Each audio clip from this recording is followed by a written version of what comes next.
You're listening to the Business Communicators. But Hattie, earlier this week, you actually shared in our group thread, and I guess full transparency for those that don't know, we have a group thread where we discuss, show topics, ideas, current events, what's going on, globally. We discuss that via WhatsApp, and Hattie, you shared a link about COVID-19, and I know that COVID-19 is something that not a lot of people want to hear about. But it has changed the way that we've communicated and how it's sort of accelerated this digital age. Hattie, can you kind of just give us some insights on this study that was done by McKinsey? Yeah, I was just trolling the internet and I thought it was really, really interesting. McKinsey and Company put out some data analysis about how B2B sales have changed forever since COVID-19. They did some research on decision makers' behavior globally across industries since the crisis began, and revealed that there was this big digital shift, and it's here to stay. Both B2B buyers and sellers prefer the new digital reality. And then more than 3/4 of buyers and sellers say that they now prefer digital, self-serve, and remote human engagement over face-to-face interactions.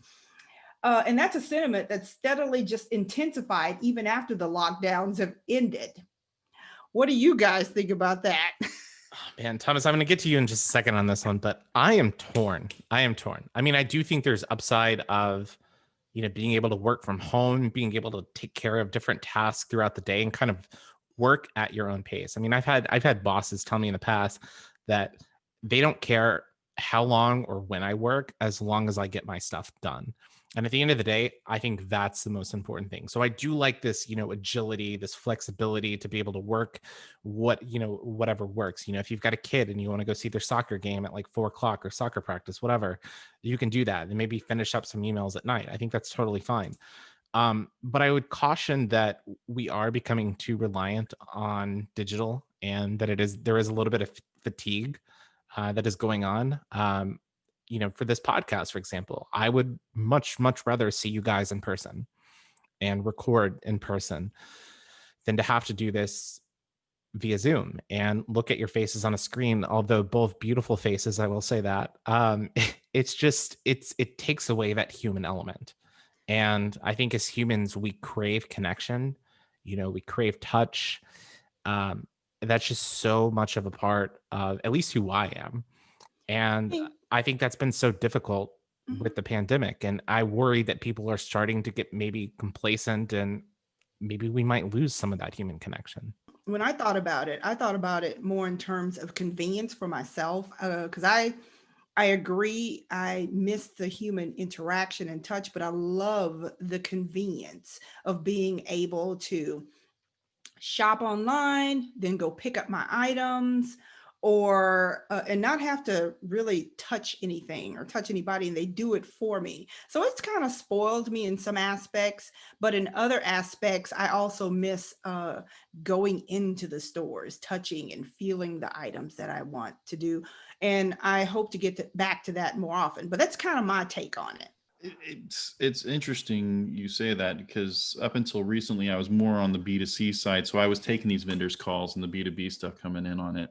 I don't get me wrong, I enjoyed the free lunches and the free dinners that you would get for them, and the cold call emails. But I think the real challenge is yeah, COVID has made the digital transformation real. As Austin said, we have a WhatsApp conversation that we thing, and our show notes go into Google Docs, which is like Word or PowerPoint or Excel. But there are some nuances there that if I'm doing heavy lifting with some of my forecasting, then I need Excel, not the Google Docs Excel. So how do we go from there? But one of the trends that I'm finding that's really, really disheartening, and I'm seeing it on LinkedIn more so now, is with one of the roles in the company that I'm working with now. We're starting off. It's a startup company, and so I'm getting a lot of calls from marketing agencies and lead generations and everything under the sun, and they're all like, "We want to talk. We want to talk. We want to talk. Follow this link to schedule some time with me." And I'm like, "Wait a minute here. You're wanting me to do the work to talk to you when I already know what I'm looking for here." And that's always been my statement. And so all of you e-commerce companies, here is your $1 million tip that every consultant will come in and tell you, and you can get it free right here on the Business Communicator. Make it as easy as possible to buy. Make it as few clicks as possible to buy. You see an ad for a chair, you click on that ad for the chair, it better be at the place where you put the chair in the cart and you pay, not to your homepage where they have to search for the chair and then finally figure out what color they want and then put it in their thing. And then, the 19 steps goes from there. That's my challenge is some of them I'm like, I want to talk to you, but I don't want to schedule my own time. I would rather you keep that personalization email coming back and forth saying, hey, these are some times, are any of these work for you? Can we chit chat, or can I send you over a white paper? But the B2B side, I'm seeing the B2B side starting to become more and more like the B2C side, business to business versus business to consumer. Business consumer is always that personalization. It's my time. I want to shop when I'm sitting on my couch in my pajamas watching Emily in Paris.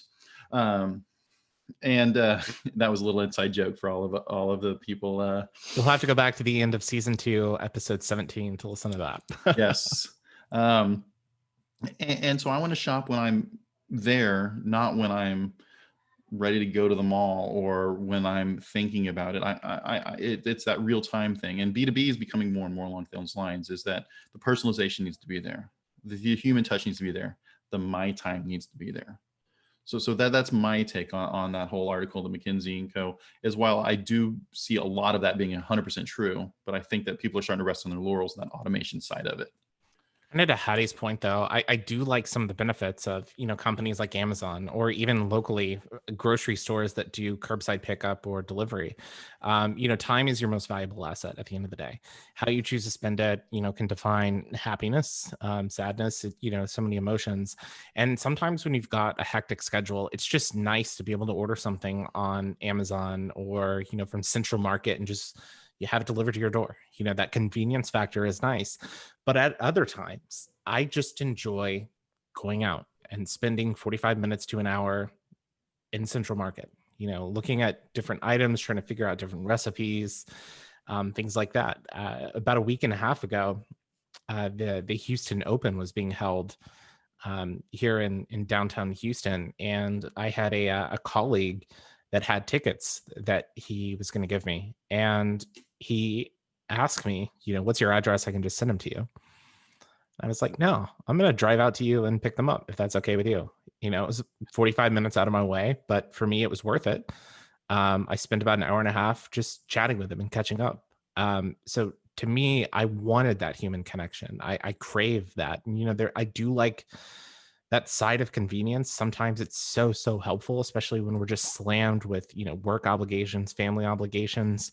But Hattie, I'm kind of curious from your end, is this move to digital, is it good for our mental health? One of the things that the research also included was that B2B felt like safety was the dominant reason. And when you think about all of the COVID surge is still going up, safety is still a priority.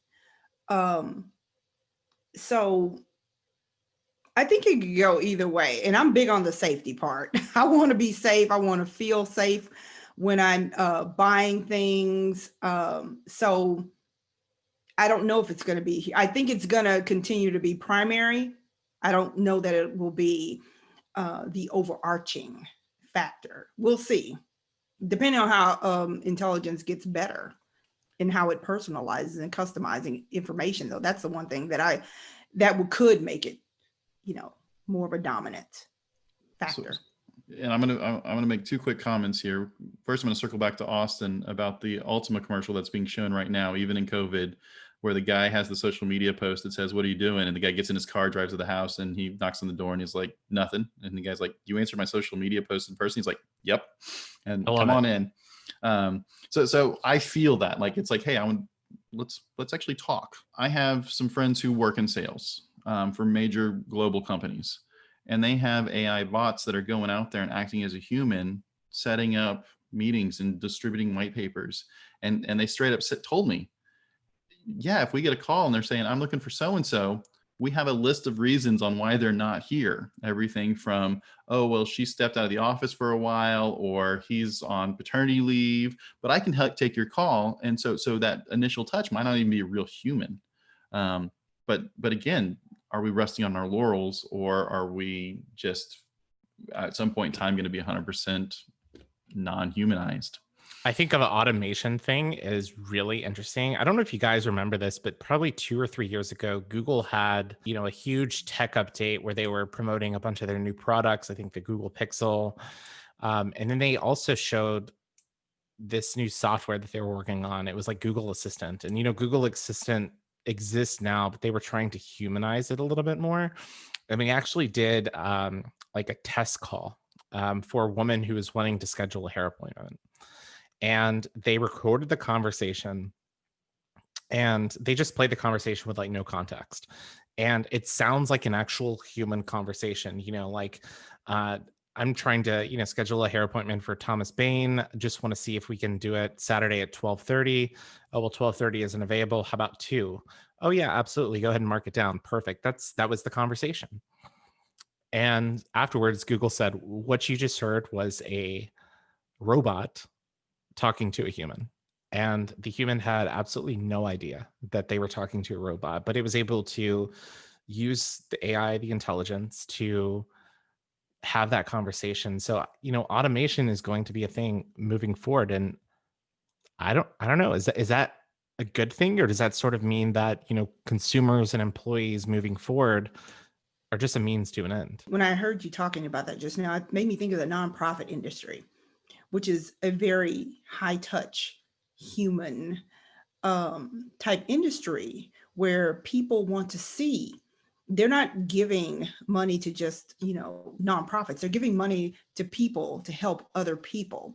So while I think AI is important, I wouldn't want to lose that in terms of, so it just depends. You don't want to lose that because it becomes so disingenuous and insincere after a while.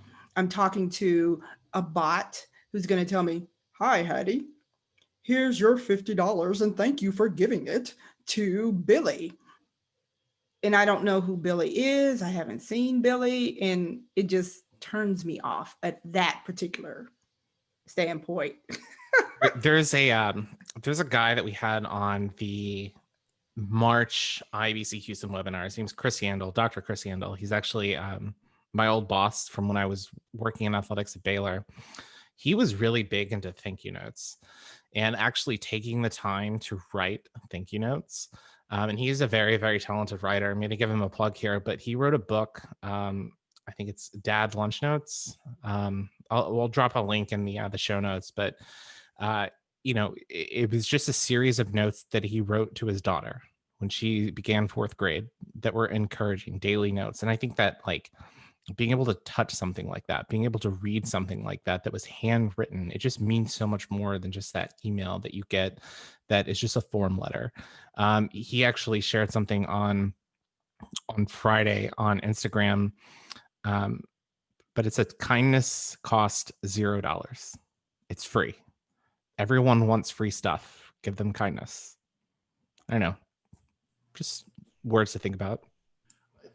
Going back to the proper medium, it reminds me of a cartoon from 5, 10, 15 years ago, where it had a guy who had so much junk mail in his hand. He's like, woohoo, I have an email. And then it fast forward to today, and it's like another spam email. And he's like, woohoo, a card in the mail. And so I agree. It's the kindness. It's that human touch on the B2B. I'm torn on, should we go full automation, 100% digitalization, or should we still keep that personal touch? Because at the end of the day, people buy from people. People buy for need. I agree with you on that. Where is the fine line between the two? To the nonprofit, I'm not going to donate to a company or an organization unless I have some sort of personal connection to it, whether it's something that affects me or that I'm with, or the person who's asking for donations is a friend. And I like cartoons. There's a cartoonist named Tom Fishburne. He sends out a weekly email with a cartoon of it, and he's very, very good because it's relevant and topic. And I'm sure at some point in time, I'm going to try to get him on this podcast. But he talks about this humanization and the B2B and everything along those lines. And so I just think it resonates with me that this whole topic, this whole conversation that we're had today is resonating with me. You can get me to buy, but how are you going to show your appreciation from that personalization for me buying it, besides saying thank you? How can you actually make me feel like you appreciated me taking the time to not only listen to you, go through your spiel, and to buy from you? So, and sometimes I think automation doesn't land well in that piece of it for me. So yeah, absolutely. I think it's been a fascinating conversation today, because I think the major theme through all of this has been relationships matter. Networking matters. Even during times of, the pandemic, where we're having to do things differently, and people are seemingly wanting more digital content, there's also that Zoom fatigue, getting on a call. So how do you work through that? And so my challenge to people listening today on the podcast, and feel free to send us, tips, things that have worked for you. Just, shoot us a text, shoot us an email, podcast@ibchouston.com. Let us know what's worked for you. I think that at the end of the day, if you are going to fully embrace digital, you've got to be creative. You've got to push the envelope. Don't just do what everyone else is doing.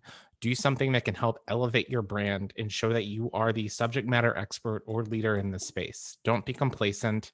Find a way to cut through the noise.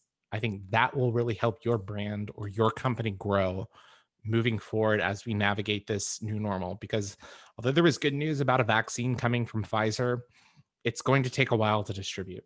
And then people are still going to want to work from home. And we're just going to have to get used to this, maybe hybrid working environment moving forward. Cut through the noise and make it as easy as possible for you to collect the donation, to make the sale, to close something else. Don't make it hard on your customers. Please, please, please don't make it hard on your customers.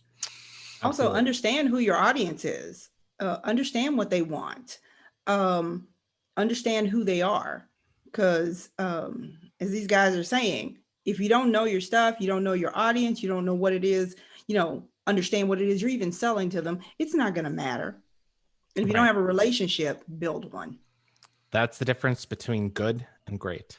It's relationships, understanding your audience, not just having data, but knowing how to use and interpret that data. I think that's so important moving forward. You've been listening to the Business Communicators.